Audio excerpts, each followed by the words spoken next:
Hey guys, tonight we are taking a slow, chilly walk back in time, straight to the rugged northern edge of the world, where a humble Viking farmstead is just waking under the first light of dawn. Imagine the horizon washed in pale gold, a thin mist clinging to the grass, and the faint smell of wood smoke drifting from the longhouse. The roosters have been awake since forever. The goats are bleating softly, and your bare feet meet the cold, packed earth floor as you stir from your straw bed. Honestly, you probably wouldn't survive a single winter here without 3 layers of wool and a lifetime of calluses. But tonight, we're only visiting in the safety of imagination.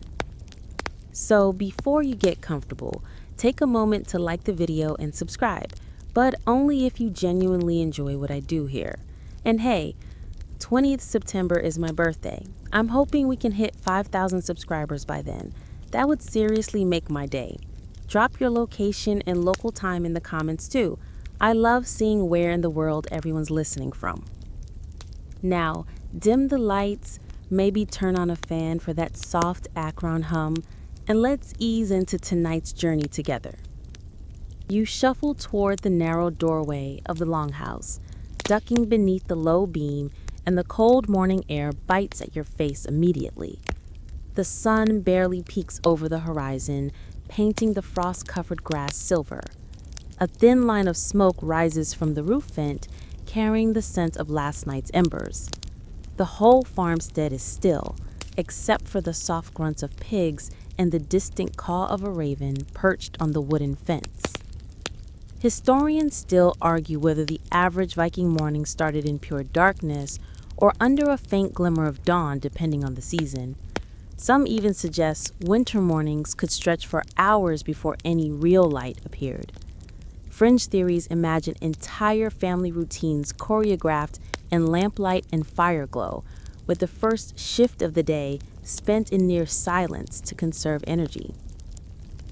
Your breath curls in the cold air as you step into the yard. The dirt is firm under your feet, scattered with stray straw from yesterday's chores. A single chicken hops past, pausing to tilt its head at you, suspicious of this royal visitor in your mind. The longhouse behind you looks modest but sturdy, its walls made from timbered planks and wattle, the roof heavy with thatch designed to shrug off snow and rain. The first job of the day is simply taking it in, breathing the raw, earthy smell of a working farm. Wood smoke, damp soil, a hint of manure, and somewhere beneath it all, that crisp scent of sea air that always seems to hover in northern lands.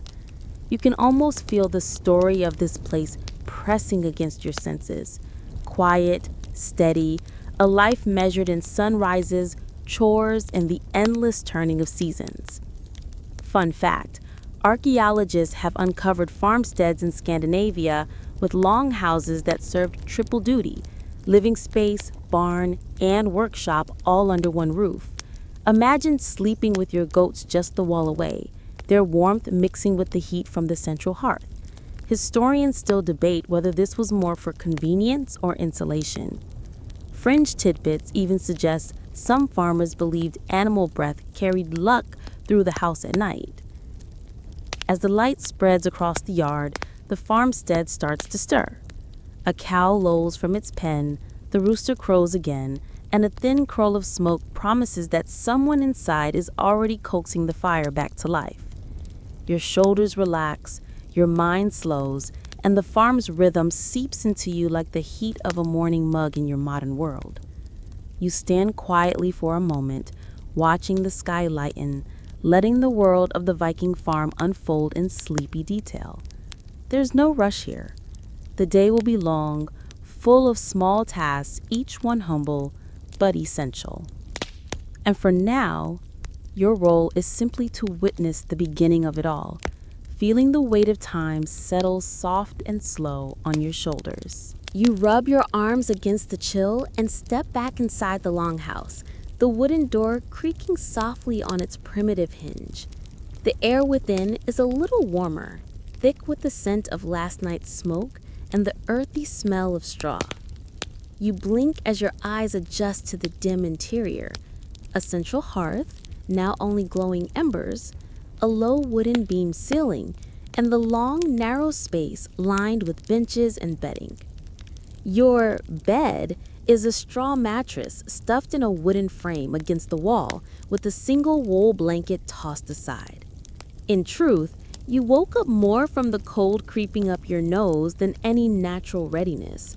Vikings didn't exactly have memory foam, and sleeping here feels like nature is always reminding you who's in charge. Historians still argue whether straw mattresses were regularly changed or simply fluffed with fresh grass. French theory suggests the occasional mouse made an uninvited appearance because medieval farm life did not come with a pest-free warranty. You bend to grab the wool tunic waiting on a peg and pull it over your head. It smells faintly of smoke and lanolin from the sheep it came from, a kind of natural perfume that says, "Congratulations, you live in the 9th century." You wrap a belt around your waist, slip your feet into fur-lined shoes, and shuffle toward the hearth. The fire is almost out, just a scatter of orange embers glowing like tired eyes. You crouch down, blowing gently until the warmth licks your fingers. Sparks jump, smoke curls, and with a few sticks of dry kindling, the first flames of the day begin to crackle. Fun fact, controlling fire was a literal life skill here. Without it, warmth, food, and morale all vanished fast. French stories tell of families keeping embers alive for months without fully extinguishing the hearth, like a living heartbeat of the home. Behind you, the rest of the longhouse stirs. A child coughs, a dog stretches and shakes, and the faint bleat of a goat reminds you that breakfast is not just for humans. You glance up at the smoke hole above the fire, a dark square in the roof, and see a hint of pale light threading in, catching the curling smoke as it escapes into the sky. Rising from the hearth, you shuffle toward the entrance again and push open the door. The light is a little brighter now, and the chill nips at your face, waking you fully. Beyond the yard, a thin line of forest looms, its edges blurred in morning mist. You can almost imagine wolves out there, listening, though the only sound now is the distant caw of a raven and the faint gurgle of a stream.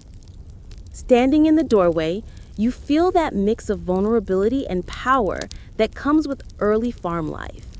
Every chore you do today will feed, warm, or clothe the family. Skip a step, and winter will remind you who's boss. You let the smoke-tinged air fill your lungs, and for a moment, the present day slips away entirely. You're just a small part of a quiet Viking morning with the world waiting for you to start the day. The first true task of the day begins with the heart of the home, the fire and the smokehouse. Without fire, everything stops. You crouch near the glowing embers and add thicker logs to feed the little flames you coaxed back to life earlier. Each log pops softly as the trapped moisture sizzles and escapes, sending a comforting wave of heat into the room. The smoke curls upward lazily, carrying the scent of charred oak and a faint hint of last night's stew, a mix of barley, onions, and maybe a little dried fish.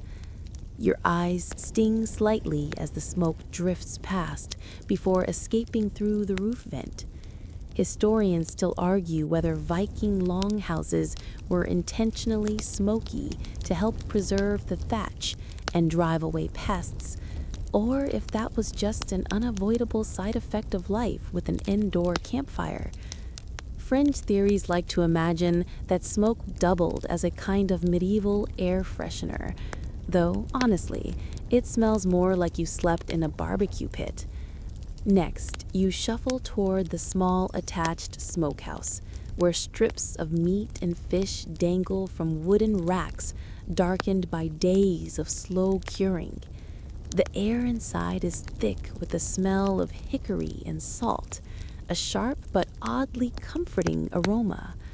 This is the Viking refrigerator, meat dried and smoked to survive the long months when hunting and fishing would be a gamble against snow and ice. You check each rack with careful hands. A few pieces feel firm enough to move to storage. Others still need another day to finish drying. A servant, or more likely a family member, brings a small woven basket to catch the ready pieces. You lay them gently inside, thinking how every single strip represents time, labor, and survival. Fun fact, some excavated Viking farmsteads show pits of preserved fish near smokehouses, suggesting a combo method of smoking and burying food to stretch its shelf life. Historians still debate whether families rotated chores to check these stores daily or relied on a dedicated keeper of the meat. Fringe theories suggest these spots were also occasional snack stations for sneaky teenagers, because some things never change. You give the fire a final poke, letting it roar a little stronger before stepping back into the main hall. The difference is immediate. The room feels alive again, warmth creeping along the floor and walls.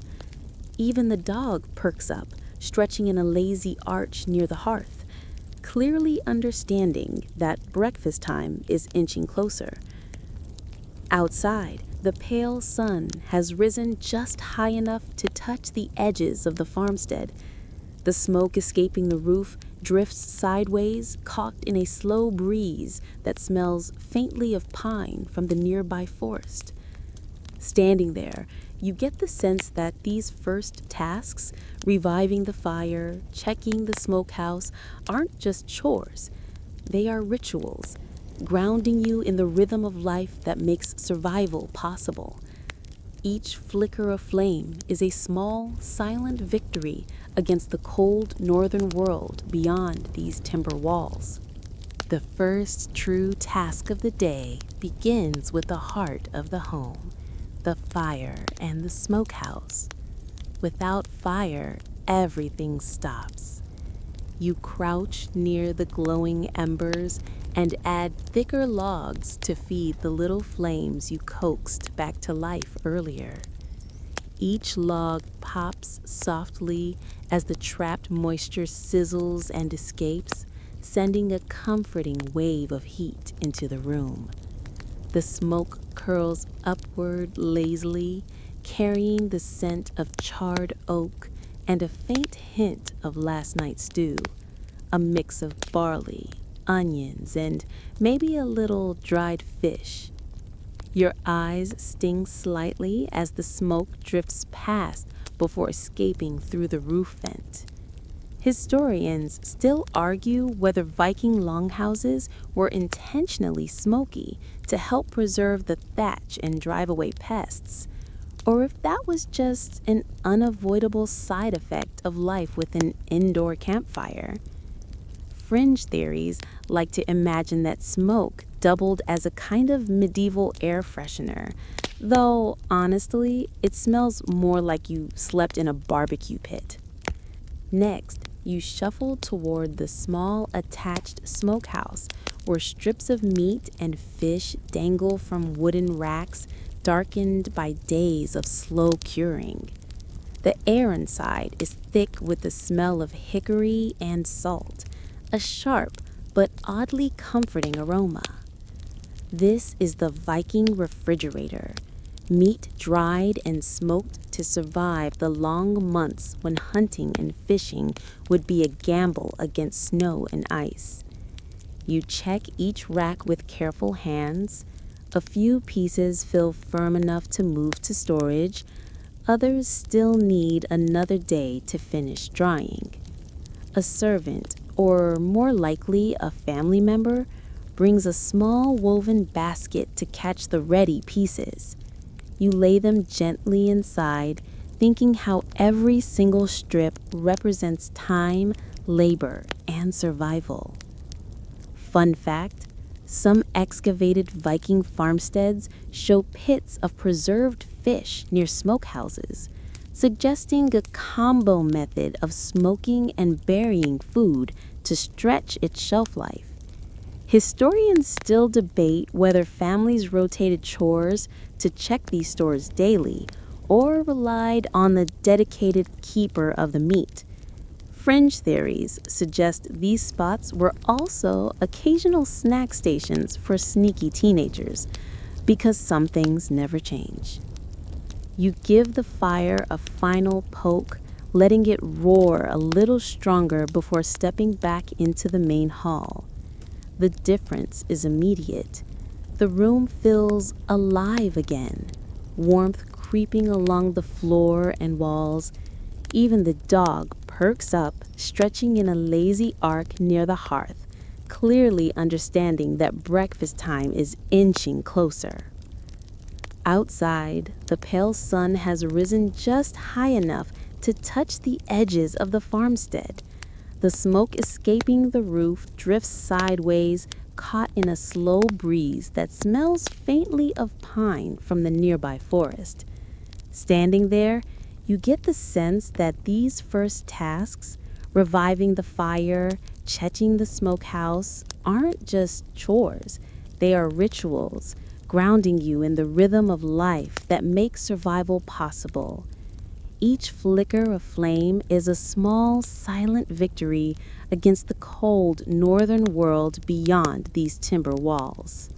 The fire is crackling now, filling the longhouse with a gentle warmth that seeps into your bones. With the flames steady, your attention shifts to the next vital morning task, preparing breakfast. Out here on the Viking farmstead, meals are a mixture of routine and necessity, with a touch of comfort if the pantry has been kind. You start by reaching for the churn. It's a tall, sturdy wooden cylinder with a long handle, smooth from daily use. The cream you poured in last night has settled, cool and heavy. You grip the handle and begin the slow, rhythmic plunge. Up, down, up, down.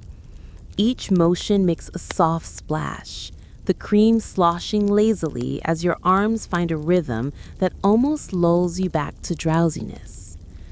Historians still argue whether butter was made daily or in larger batches on Viking farms, but evidence suggests churning was often a morning ritual, especially in warmer months when milk spoiled quickly. Your hands grow warm with the work. Occasionally, you glance toward the open door where the cold air slides in, carrying a faint scent of pine and earth. The only sounds in the longhouse are the quiet swish of cream, the pop of the fire, and a faint snore from someone still curled under a wool blanket. It's a scene that feels unchanged for 1,000 years, and your modern brain can't help but find it oddly soothing.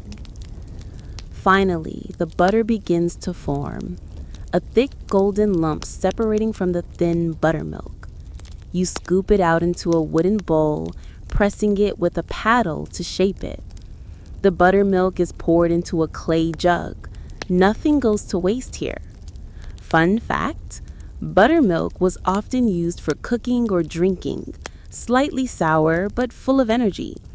Fringe theories even suggest that some Viking warriors drank it before long voyages as a makeshift energy drink. Protein shake, 9th century edition. With butter ready, it's time for flatbread. You knead a small mound of barley and rye dough on a floured board, pressing it into a rough disc. The surface is uneven, but perfection is a luxury farm chores don't allow. You place the flatbread on a heated stone by the fire, watching as it bubbles and browns, releasing a nutty, comforting smell. The scent mingles with the smoke and fresh butter, wrapping the longhouse in a kind of edible hug. While the bread cooks, you slice a few pieces of smoked fish from the rack you checked earlier. A dog edges closer, tail wagging hopefully. but you give it a firm glance, a universal language understood across centuries. When the bread is ready, you smear it with butter, add a sliver of fish, and take a bite. The flavor is simple but rich. Smoke, salt, warmth, and the faint tang of the northern air that seems to season everything. As you sit by the fire eating, a shaft of sunlight cuts across the longhouse, catching motes of dust and smoke. The family begins to stir more fully now, footsteps soft on the wooden floor, voices hushed but steady. Breakfast isn't just about feeding the body, it's a quiet moment of connection before the day's labor pulls everyone into their separate rhythms. You take another bite, chew slowly, and let the morning settle in your chest like a slow ember, warming you from the inside out. Out here, life is hard but simple, and for a brief moment, that simplicity feels like a gift. The sun finally clears the tree line, spilling a soft, golden light over the yard. The farmstead awakens in full now. Chickens cluck, a goat bleats impatiently, and somewhere beyond the longhouse, you hear the hollow thud of a wooden bucket being set down near the well. It's time to step into the crisp air and face one of the humblest but most necessary chores, gathering eggs and feeding the animals. You pull your wool cloak tight and step outside, your boots sinking slightly into the cold, packed dirt. Frost still laces the edges of the grass, crunching faintly with every step. The smell of the farm is immediate and honest, a mixture of hay, earth, and the musky warmth of animals. Historians still argue whether Viking farmsteads were neatly organized or a bit chaotic, but archaeological layouts suggest small pens and coops clustered near the main house for easy access, especially during harsh weather. Your first stop is the chicken coop. It's a low wooden structure with a thatched roof, a few feathers caught in the wind around its entrance. You crouch down, ducking inside. The air is warmer in here, heavy with the faint smell of straw and birds. Hens shuffle and mutter under their breath like gossiping villagers, clearly unimpressed by your intrusion. Carefully, you reach beneath one plump hen and retrieve a smooth, warm egg. Another nest offers 2 more, and soon your hand feels the weight of the morning's bounty. Fun fact, Viking chickens were smaller than modern breeds, and their eggs were closer to what we'd call medium today. Fringe theories suggest some families dyed or decorated eggs for ritual purposes, but most likely these were eaten fast, because protein waits for no saga. You step out into the sunlight and drop the eggs into a small basket lined with hay. Then head toward the pens where the goats and pigs wait. The goats eye you with a mix of curiosity and impatience, their little beards quivering as they bleat.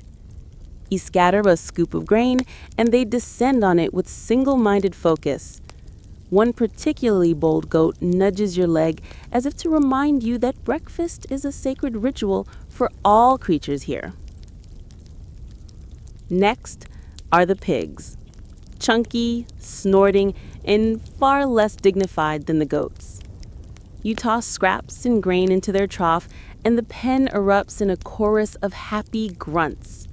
The smell hits you hard, an earthy barnyard perfume that no candle company would dare bottle. But there's something grounding in its honesty.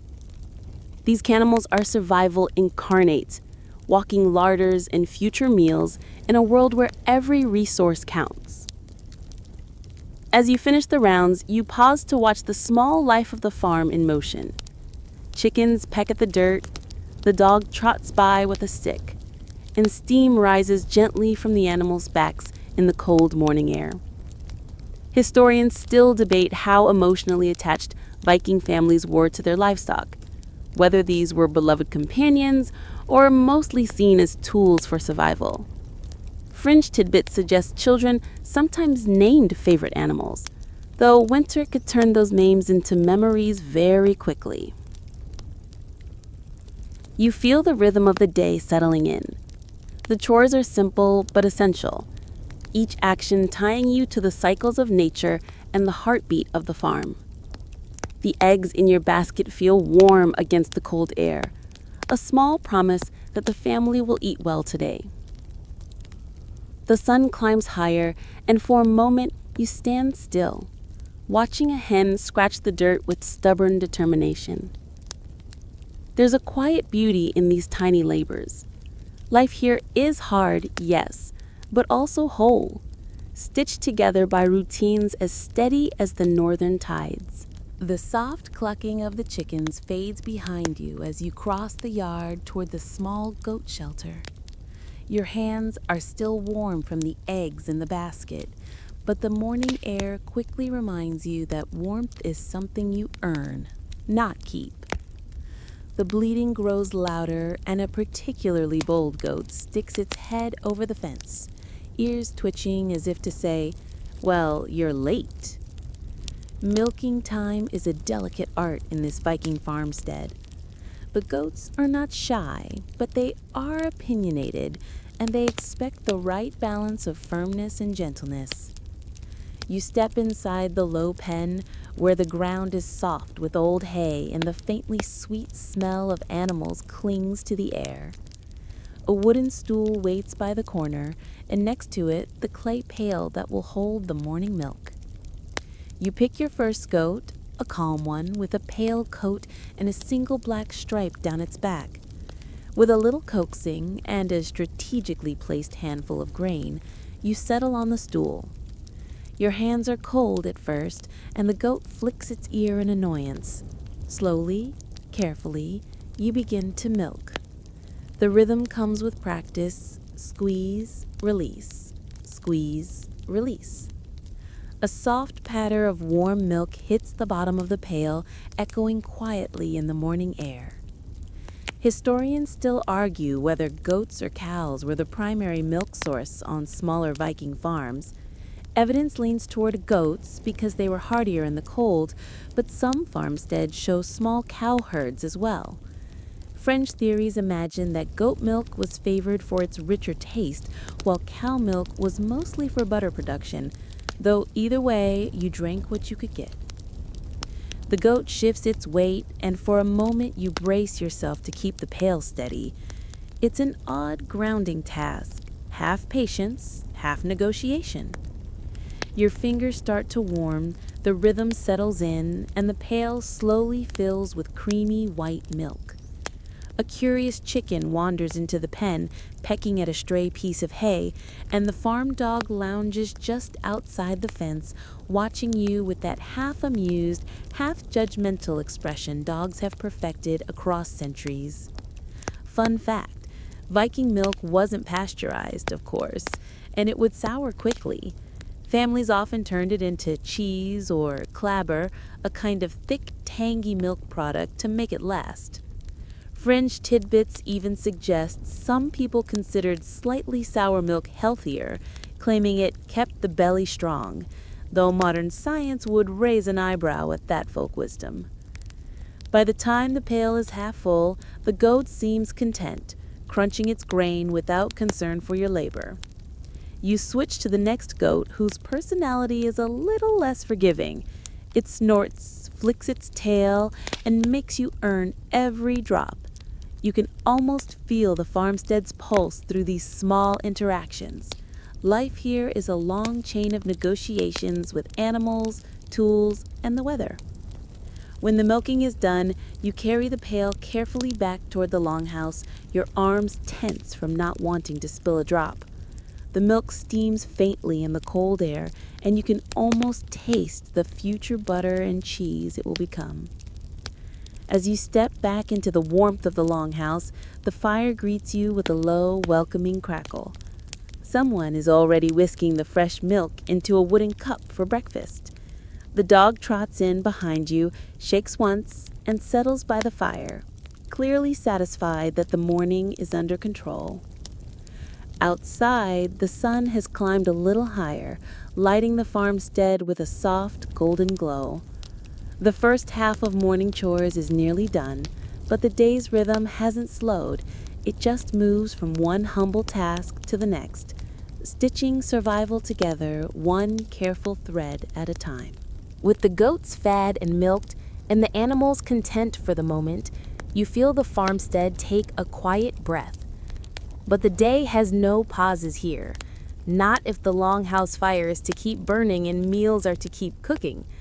You step toward the woodpile, because chopping wood and maintaining tools is as daily as the sunrise itself. The woodpile sits just outside the longhouse, a heap of split logs and rough-cut branches stacked against a simple wooden frame. Frost glitters on the topmost logs, turning their rough edges into tiny shards of silver. Your breath puffs in the cold as you reach for the axe leaning nearby. Its wooden handle is smooth from years of calloused hands, and the blade bears the dark patina of constant use. Historians still argue whether most Viking farm axes doubled as weapons or if homes kept specialized tools. But archaeologists often find blades worn down to stubs, a clear sign of relentless labor. You drag a thick log onto the chopping block, a round slab of wood scarred from seasons of swings. The first strike lands with a satisfying thunk, sending a vibration through your arms. The log splits cleanly, exposing its pale, dry heart. You lift another piece, settle it carefully, and swing again. The steady rhythm of chopping fills the crisp morning air, mixing with the occasional squawk of a chicken or grunt of a pig. Fun fact, wood wasn't just for heating and cooking. It was life insurance. A poorly stocked wood pile could mean frozen fingers and empty bellies in the long Nordic nights. Fringe tidbits suggest some families marked split logs with protective runes, hoping for warmth and luck to last the winter. Between swings, you pause to check the tools. A whetstone lies on a nearby bench, and you run it along the edge of the axe with slow, deliberate strokes. The rasping sound is oddly soothing, almost meditative. A well-kept blade means fewer wasted swings and less risk of a dangerous slip. You also glance at the smaller knives and farming tools, sickles, scrapers, and a broad-bladed knife for cutting hides. Every edge gets a moment under your hand, each one part of the invisible backbone of survival. By now, your shoulders ache in a satisfying way, and a small pile of fresh firewood rests at your feet. You carry a few logs inside to the longhouse, stacking them near the hearth, where the warmth will dry any lingering dampness. The fire pops in appreciation as a new log settles into the coals, sending a curl of fragrant smoke into the rafters. Outside again, you look across the farmstead and notice how the place seems to change with the sun climbing higher. Frost melts into dew, steam rises faintly from the animals' backs, and the air softens just a little. A dog trots past with something unidentifiable in its mouth, probably a stick, though you suspect it might once have been part of a broom. Historians still debate how many hours per day were consumed by routine tool and wood maintenance on Viking farms. While some argue it was a brief but essential chore, others suggest the constant cycle of chopping, sharpening, and stacking was a cornerstone of daily labor. Fringe theories imagine this rhythm as a kind of ancestral gym routine, unofficial strength training by necessity. By the time the axe is leaned back against its post and your arms hang heavy at your sides, the yard smells of fresh split pine and damp earth. Another quiet victory against the northern cold has been earned, one log at a time. You stretch your back, glance toward the stream glinting in the distance, and realize the next task is already calling. Water doesn't fetch itself. You take a deep breath of the pine-tinged air, your muscles humming from the rhythm of the axe. But the next chore is as essential as the firewood: water. On a Viking farmstead, every drop is carried by hand, and the stream in the distance glints like a mirror under the late morning sun. You grab 2 wooden buckets with iron handles, the kind that creak under their own weight even before they're filled.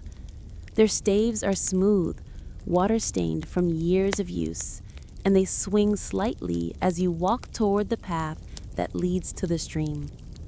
Your boots crunch softly over the frost-softened earth, and the wind carries a faint smell of salt. Somewhere beyond these hills, the sea waits. The path slopes gently down, flanked by thin birch trees and low shrubs that rustle when the breeze brushes past. Birds call softly, and the distant clatter of a woodpecker echoes like someone hammering in another time. Historians still argue whether Viking farmsteads had designated water gatherers or if it was a rotating task, but evidence from daily life reconstructions suggests everyone took their turn. Fringe theories claim some people preferred the stream's cold clarity over well water, believing it held the strength of the land. When you reach the stream, the water is icy and shock clear, running over a bed of smooth stones. Kneeling, you dip a hand in first. Instant numbness climbs your fingers. Carefully, you submerge the first bucket, tilting it until the current fills it with a satisfying splash. Then the second. Together, they're suddenly much heavier, and you brace your shoulders to lift them, one in each hand. The walk back is slower, a careful balance act that makes your arms ache and your grip burn. Each step squelches softly now that the frost is giving way to mud. You pause halfway to adjust your fingers, catching your breath. A raven croaks from a treetop above, and the farmstead comes into view, small but sturdy against the wide northern sky. Fun fact, some Viking farms built tiny wooden bridges or stone paths to make water runs easier, but many simply accepted the muddy trek as part of life. Fringe tidbits suggest certain families left carved water stones along the path, marked with simple runes for luck and safe footing. By the time you return to the longhouse, your arms are buzzing and your shoulders feel stretched in ways only a 1,000-year-old gym membership could provide. You pour the water into a larger barrel near the hearth for cooking and washing. A little splashes onto the packed dirt floor, darkening it like spilled ink. The rest gleams in the dim firelight, reflecting the dance of the flames. Outside, the day is fully alive. Smoke curls lazily from the roof, animals stir in their pens, and the sunlight slides along the rough timber walls, turning them golden. Fetching water feels small, but without it, nothing else in this world works. Fires die, food spoils, and life itself stutters. As you hang the buckets to dry and flex your sore fingers, a faint breeze sneaks through the longhouse door, carrying the smell of wet earth and wood smoke. The next chore waits, quiet and patient. The weaving and mending that keep the family dressed and the cold at bay. The warmth of the longhouse beckons you inside again, and your legs thank you for leaving the heavy buckets behind. Your arms still hum with the dull ache of carrying water, but there's no time to rest. The rhythm of the Viking farmstead marches forward. After all, clothing doesn't weave itself, and in a world where the wind can cut through you like a blade, wool and linen are as essential as bread and fire. You step over the threshold and into the dim, smoky air of the longhouse. Near the hearth, a low wooden bench is covered in a tangled mess of wool skeins, bone needles, and half-finished cloth. A spindle leans against the bench leg, and a warp-weighted loom occupies the corner like a quiet sentinel of survival. Historians still argue whether every family kept a loom in the home, or if some weaving was done in small outbuildings, but evidence of loom weights found in longhouse excavations suggests weaving was a near constant background activity. You pick up a skein of wool, soft and slightly oily from the natural lanolin. The faint smell of sheep clings to it, a reminder that this cloth is literally born from the animals bleeding outside. Sitting cross-legged on the floor, you start to spin the wool into yarn with a spindle, twisting and pulling with a rhythm as old as time. The fibers stretch, tighten, and coil into a neat line. Fun fact, Viking women, and sometimes men, could spin and weave enough to outfit an entire household, producing heavy cloaks for winter and lighter tunics for summer. Fringe theories even suggest that certain patterns or colors in the weave acted as subtle social signals, like wearing a quiet badge of status in thread. Once enough yarn is ready, you rise and move to the loom. The threads are already strung, hanging vertically, with small clay or stone weights keeping them taut. Your fingers slip into the familiar dance, lifting threads, passing the shuttle through, pressing down each line. The fire pops behind you, and the air fills with a whisper of yarn sliding across wood. Time stretches in these moments, almost hypnotic. You realize that in a world without clocks, work like this shapes the day by its own rhythm. As the cloth grows slowly beneath your hands, your mind drifts. You imagine the family's cloaks, scarves, and tunics taking form here, each one a shield against the bitter northern wind. Historians still debate whether brighter dyes were common for farm families or reserved for wealthier homes, but small traces of madder root and woad suggest that even modest households added a splash of color when they could. Fringed tedbicks tell of children wearing mismatched patches of fabric, like little walking rainbows of thrift. You pause to stretch your fingers and glance toward the doorway. Sunlight lances through the smoke hole in the roof, illuminating tiny motes of dust and ash as they dance upward like slow snowflakes. A dog yawns in the corner. The smell of wool, smoke, and earth creates a cocoon of calm, and the loom's gentle clatter becomes its own lullaby. This is the quieter side of Viking life. No roaring battles, no crashing waves, just a slow, steady labor that turns raw materials into survival. Every stitch and shuttle is a small victory against the cold, and each finished piece of cloth is a whisper that says, "We will make it through another winter." The loom's gentle rhythm fades as the call of the farmstead tugs you outside once more. Your hands are warm from the spinning and weaving, but your stomach reminds you that the midday meal is coming. On a Viking farm, cooking is a shared ritual, and today you are gathering herbs and preparing the simmering pot that will carry the family through the afternoon. Stepping outside, you are met by a light breeze carrying the scent of damp soil and smoke from the longhouse chimney. The farmstead feels fully awake now. Chickens scratch furiously at the dirt. A goat hops onto a low stump for reasons only it understands, and the dog trots past with the proud swagger of a self-appointed farm inspector. You head toward the small garden just beyond the pens. The Viking garden isn't lush in the way a modern one might be, but it is neat and practical.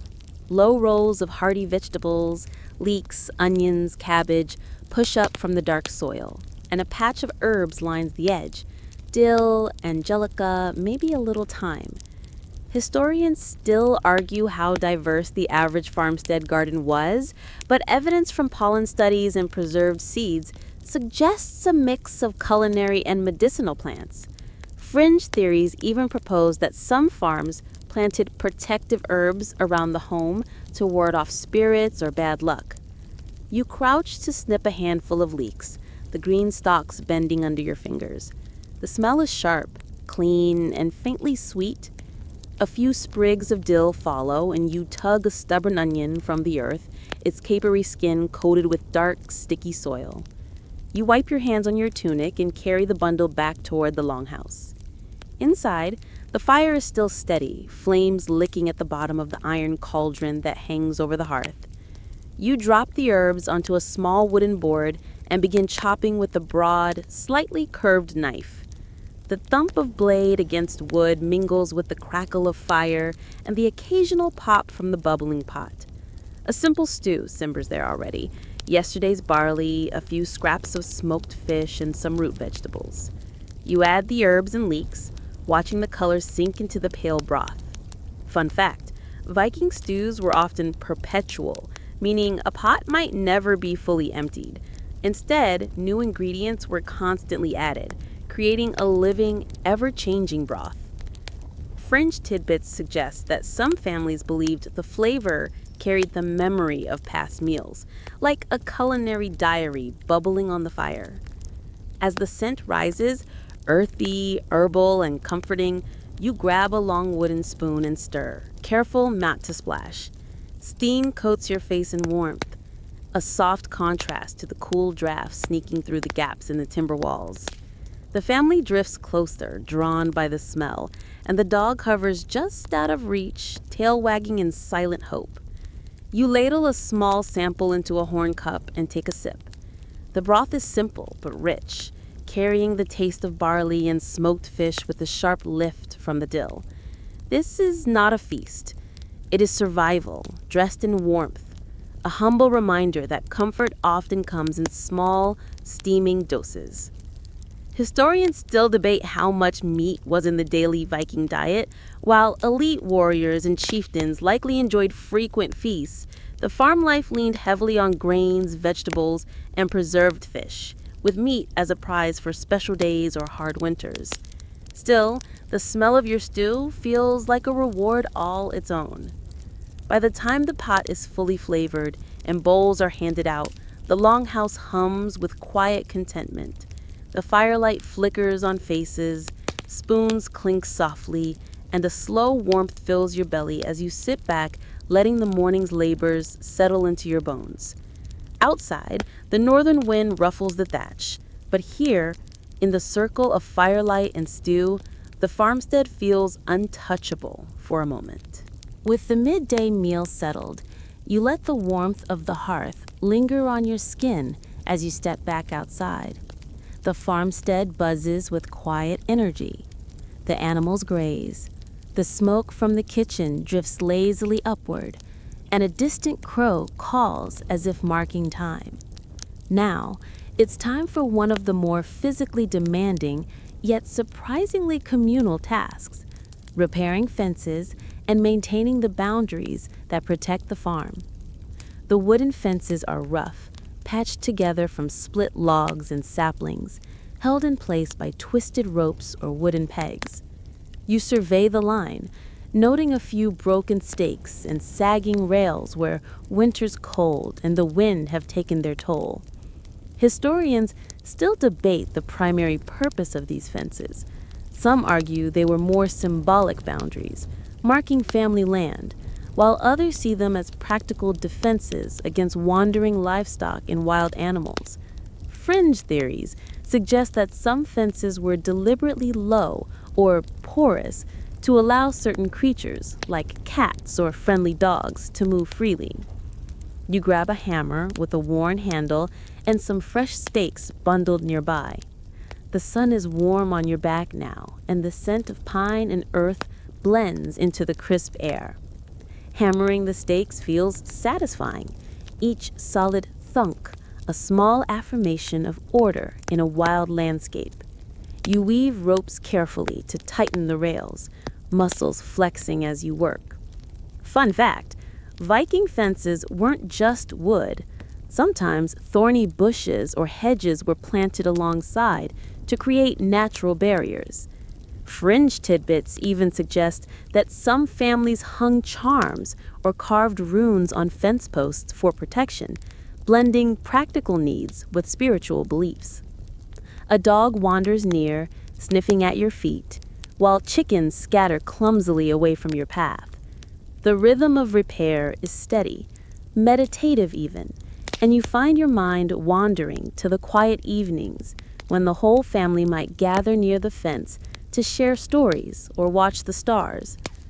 As you finish the last knot and step back to admire your handiwork, the farmstead feels a little safer, a little more ready for whatever the northern winds might bring next. The fence isn't just wooden rope. It's a silent promise that this place, this patch of earth, is yours to tend and protect. After the satisfying work on the fence, you turn your attention to the storage and preservation that keep the farm running through the long, harsh winters. The root cellar lies just a few steps from the longhouse, a simple dugout lined with stones and earth, cool and dark even in the height of summer. You open the heavy wooden hatch, the hinges creaking softly, and descend the short ladder.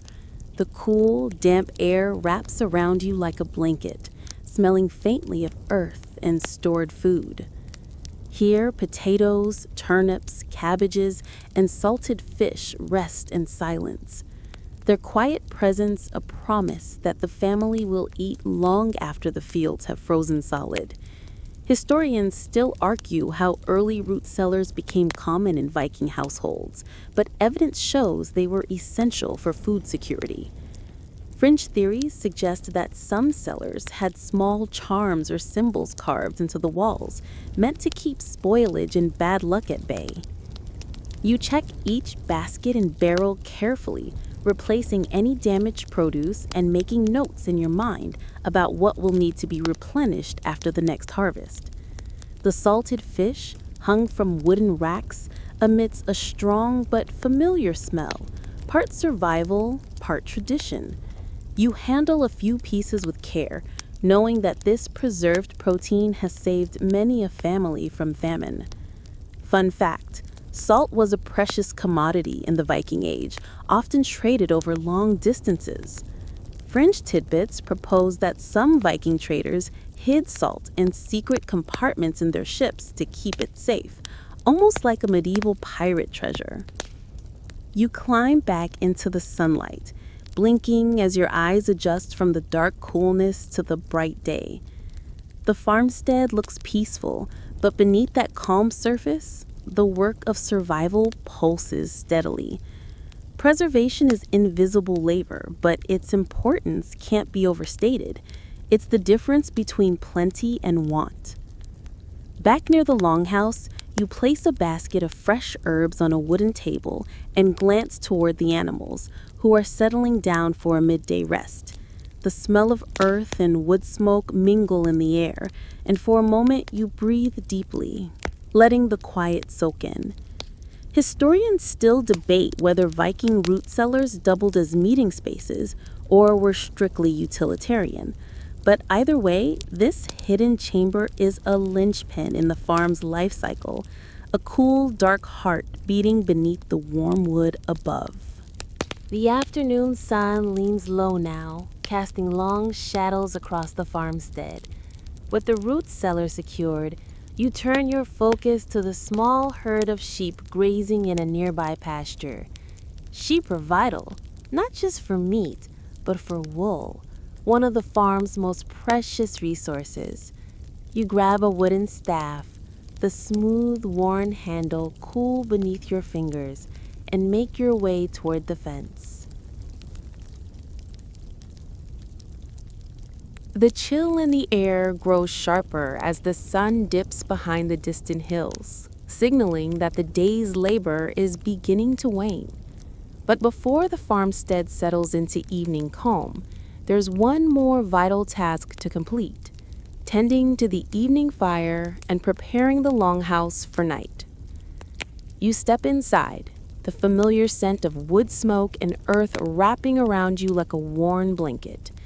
The hearth fire, now reduced to glowing embers, needs coaxing back to life. You gather dry kindling and carefully arrange it atop the glowing coals, mindful not to smother what's left. With a soft puff, the flames lick back into life, sending a gentle heat radiating through the room. Fun fact, the hearth was the heart of a Viking home, not just for cooking, but for warmth, lights, and even social gathering. Some longhouses had smoke holes or chimneys, but many relied on the slow escape of smoke through thatched roofs, which required constant tending. French theories suggest that the placement of the hearth held symbolic meaning, aligning with beliefs about protection and family unity. As the fire brightens, you collect embers in a small iron pot, carrying them carefully outside to light the evening lamps. These oil lamps, simple and soot-covered, are vital for stretching the day after the sun sets early. The soft flicker of lamplight casts shadows on the walls, creating a cozy cocoon against the gathering darkness. You move through the longhouse, closing wooden shutters to block the wind, securing doors with heavy wooden bars, and arranging bedding made of straw and wool mats. The dog settles at your feet, its warm presence a quiet comfort against the cold. Outside, the animals are rounded up and secured in their pens, their soft noises mingling with the rustling leaves and distant calls of nightbirds. Historians still argue whether Viking families preferred to sleep on raised beds or simple floor mats, but most agree that bedding was layered and designed to trap warmth. French tidbits tell of families using herbs tucked into their blankets to promote good dreams or ward off nightmares. You pause for a moment by the hearth, the fire crackling softly. The day's tasks have wound down, but the longhouse feels alive with quiet energy, the slow pulse of family, survival, and the steady heartbeat of life itself. The longhouse is warm and drowsy, but the night calls you outside for one last important duty, the quiet patrol. A Viking farmstead never truly sleeps, not completely. Somewhere beyond the fields, the forest whispers, the sea exhales, and the wind carries sounds that can be either comfort or warning. You push the heavy wooden door open, and the cold night air greets you with a gentle bite. The moon casts a pale silver across the farmstead, and frost glitters faintly on the grass. Your boots crunch softly as you step onto the packed dirt path. The air smells of smoke, wet earth, and the faint tang of salt from the distant fjord. Historians still argue whether Viking families posted true night watches or if it was more informal, checking on animals and listening for trouble. What's certain is that the northern nights could be both beautiful and unpredictable. Fringe theories suggest that some families rang small bells or carved runes near doorways to keep wandering spirits or thieves at bay. You start your slow circuit, moving first toward the animal pens. The sheep are silent, their warm bodies huddled together in a pile of woolly shadows. Chickens mutter softly, shifting on their roosts, and the goat in the corner pen eyes you suspiciously before deciding you're not interesting enough to bother with. You give the fences a gentle tug, feeling the rope and wood hold firm beneath your fingers. Pausing at the edge of the field, you glance toward the tree line. A soft rustle drifts from the dark forest, followed by the hoot of an owl. You imagine foxes or perhaps a hare slipping through the brush. Fun fact, some Viking communities believed that night birds were messengers from the gods, or, in more playful tales, nosy neighbors in animal form keeping tabs on your household. As you complete your circle, the world feels quieter, as if holding its breath. Your footsteps crunch softly on the frozen soil, and the longhouse glows warm against the backdrop of cold silver night. By the time you step back inside, the crackle of the hearth feels like a welcome embrace, and the farmstead feels truly safe, wrapped in layers of vigilance and calm. The longhouse is warm, and the fire hums steadily, but the day's duties aren't completely over. A Viking farm doesn't wait for the sun, it waits for hands to keep it running. Tonight, you settle into the quiet work of tool care, the sort of small maintenance that makes the difference between survival and struggle. You sit near the hearth with a low wooden chest pulled close. Inside lies the heart of the farmstead's productivity: axes, knives, a small adze for shaping wood, and a few iron nails collected from past trades. Each tool is blackened from use, its edge dulled by the day's labors. Historians still argue how frequently farm tools were replaced, but iron was precious, so careful upkeep was essential. Fringe theories suggest some Viking farmers whispered small thanks to their tools, believing in a quiet spirit or luck within the metal. You pick up the small hand axe first. It's haft smooth from years of grip. With a wet stone in your hand, you settle into a rhythm: dip, grind, turn. The sound is soft, a rasping whisper against the stone, blending with the occasional pop of the fire. Sparks catch the light when you test the edge, and you imagine tomorrow's wood splitting easier for this moment of care. Next, you tend the knives. These aren't just for cooking, they're multi-purpose survival tools. The blades catch the firelight, orange glints flickering along their edges. Fun fact, Viking knives, often called sexes, were carried by nearly everyone, not just for utility, but as a symbol of independence. Fringe tidbits suggest that leaving your knife poorly cared for was almost a social embarrassment, like showing up to a feast with muddy boots. The smell of oiled wood and warm metal fills the air as you rub a thin layer of animal fat along the axe head and knife blades to prevent rust. The dog stirs in the corner, watching you with sleepy interest, and the longhouse creaks gently as the wind nudges at its walls. Outside, the night is still silver and soft, but inside, there's a meditative peace in each careful stroke and polish.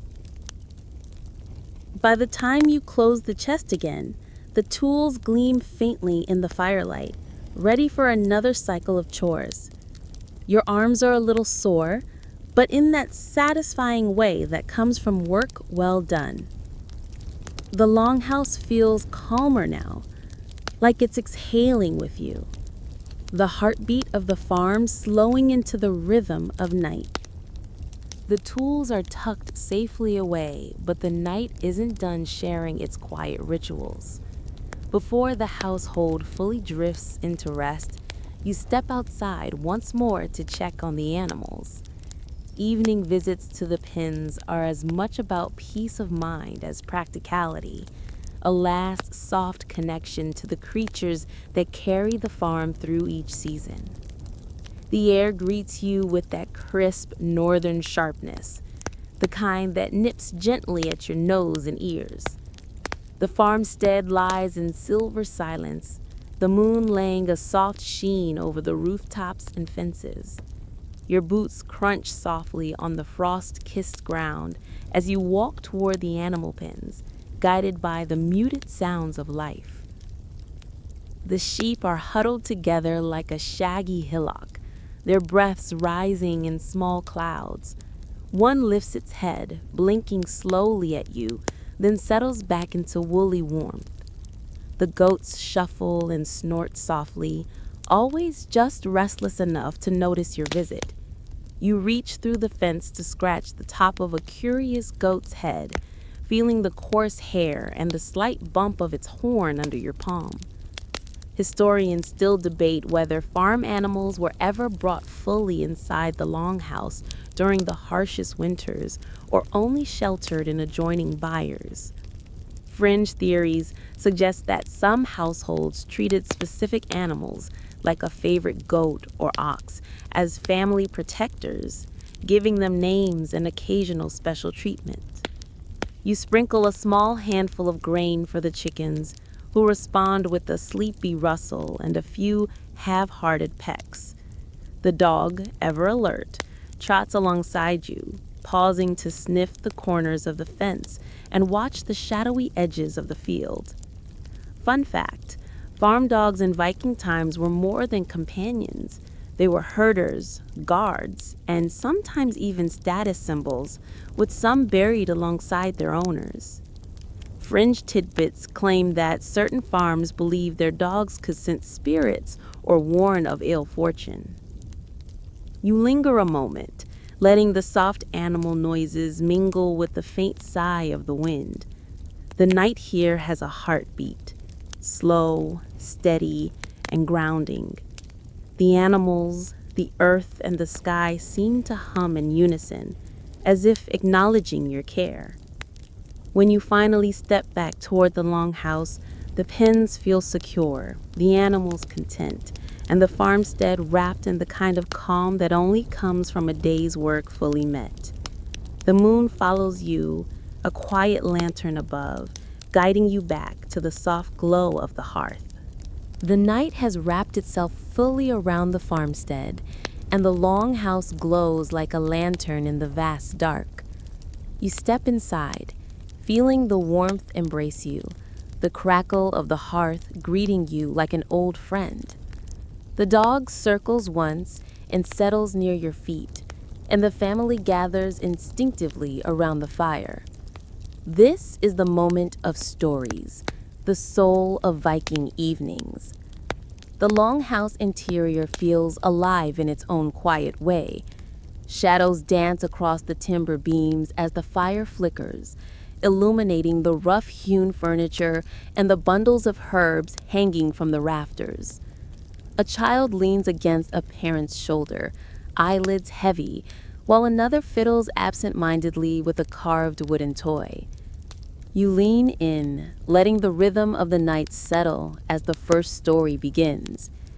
It's a tale of an ancestor who sailed far north, where the sun never rose and the sea glowed under the light of the moon. Historians still argue how much of Viking storytelling was history versus embellishment, but its purpose was always clear: to entertain, to teach, and to remind each listener of their place in an unbroken chain of survival. Fringe theories suggest that some stories were whispered rather than spoken loudly, as if naming certain spirits too boldly might invite them in. As the story winds on, the firelight carves heroic shapes on the wall. The tales move from ancestors to gods, then to something simple, like the stubborn goat who once escaped and had to be chased across a frozen stream. Laughter bubbles softly in the firelit space, weaving warmth deeper than the hearth can offer. Fun fact, many Viking sagas we know today were likely born in moments just like this. Family gathered around a hearth, trading stories that blended memory with myth. Fringe tidbits propose that even the youngest listeners were encouraged to add small, funny details, creating a living, evolving narrative. By the time the final story ends, the room hums with a soft contentment. A log pops in the fire, and a thin plume of smoke drifts upward through the rafters, carrying with it the last whispers of the day. Outside, the wind has calmed, and the farmstead feels as though it's leaning back, ready to sleep. The longhouse has gone quiet now, save for the occasional pop of the hearth and the soft, rhythmic breathing of those already slipping into dreams. You feel the weight of the day in your limbs, the fencing, the wool gathering, the gentle tending of animals, and it settles into a comforting heaviness, the kind that only honest labor can bring. You stretch out on a wool mat layered over straw, feeling the subtle give of the earth beneath you. The air smells of smoke, dried herbs, and faint animal warmth mingling into a scent that feels timeless and grounding. The glow from the fire flickers faintly against the timber walls, tracing gentle patterns that rise and fade as embers shift. Outside, the farmstead has surrendered to the night. The animals are still. The wind whispers only occasionally through the thatch. If you step out into the cold, the world is ink dark, with the sky overhead alive with stars. Historians still debate whether Viking farmers read meaning in constellations beyond navigation, but it's easy to imagine someone staring up at that immense canvas, feeling the quiet weight of both isolation and belonging. French theories even suggest that some families whispered their daily thanks to the night sky, believing the stars carried messages to departed kin. The dog gives one last sleepy sigh and curls tighter at your side. You watch the fire soften to a steady glow, and every creak of the timber feels like a lullaby from the house itself, a guardian against the cold, against the vastness just beyond its walls. This is the Viking farmstead's heartbeat at night, slow, steady, safe. The night stretches out, calm and endless, wrapping the farmstead in a protective cocoon of quiet. Each breath you take feels slower now, deeper, drawing in the faint scent of wood smoke and wool. The fire hums low, embers whispering their last warmth into the room, while the world outside softens into a perfect hush. Your muscles loosen, the day's tasks melting away like snow under spring sun. The soft shuffle of the dog's breathing, the distant rustle of straw, and the faint brush of wind against timber all blend into a single soothing rhythm. Time seems to slow, the farmstead holding you in a gentle, unbroken embrace. Above, the sky is a tapestry of stars, each one a quiet guardian watching over the land. In this space, far from the noise and rush of the wider world, you are small, safe, and part of something timeless. Life here is simple and patient, a steady current that flows from sunrise to sunset, from work to rest. Let your thoughts drift like feathers in a slow breeze. Picture the fields silver under moonlight, the animals settled, the fences firm, and the farm breathing peacefully under the night sky. There's nothing more to do, nowhere else to be. Just this moment, just this quiet. Sleep takes you gently, carrying you through the farmstead's dream, where the day's humble labors and the night's soft whispers blend into a single, endless calm.